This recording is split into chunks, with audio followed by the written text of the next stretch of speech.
But you guys, definition of love. I think it's like a multifaceted definition. Like, one of the parts for me is like holding space in your heart for someone else when you don't have to. You know, like there's certain places of empathy as a person that you feel them in you, but then there's another level to where it's like, well, let me make intentional space and effort for them and for in ways that maybe they don't deserve or that you know aren't called for or obligated to, but it's because I want to have more of that person in my heart. Yeah, like love as a action or like as a verb, yeah, exactly. and kind of like without any expectation. I think that's like a big part of it. It's like, yeah, for me, I think like love is, yeah, like kind of like transcendent. Like it's like you're choosing, the other person over like your individual.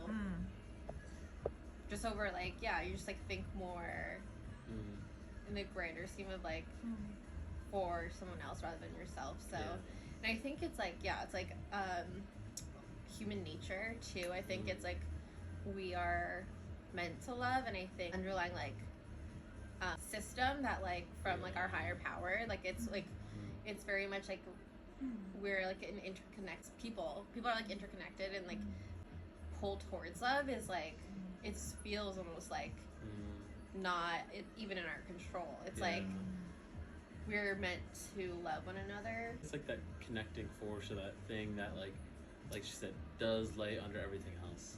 And I think there is like when you first start on the lower bound of love, like there is that point when you kind of tick over into love for another person, and it can be very, very quick, or it can be slow, or it can be a certain way, and it has so many facets and ways of showing itself. Yeah, there's different ways love manifests. Yes, but I think the upper limit of love doesn't exist.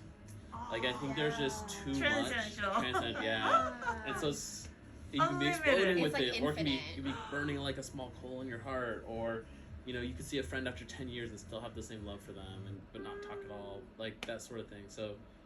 But I think to show someone love without moving past that lower boundary, like to your common person or something like that, or just someone else on the street, like, is a gift you get to give. But then to have that repeated back to you, and then for it to develop into a friendship or romantic or something, and for that person to have that same path, and that's how I feel about my partner, Kristen. Is that she has so much of that for the people in the world too, and leads with that. When you start at that same small footstep with a foot forward to someone else and that love, you get so much more back out of the world. The more you love, the more you get back. And I think like that's definitely when you lead with love, like it just expands your world so much more in a way that's like it gets so powerful.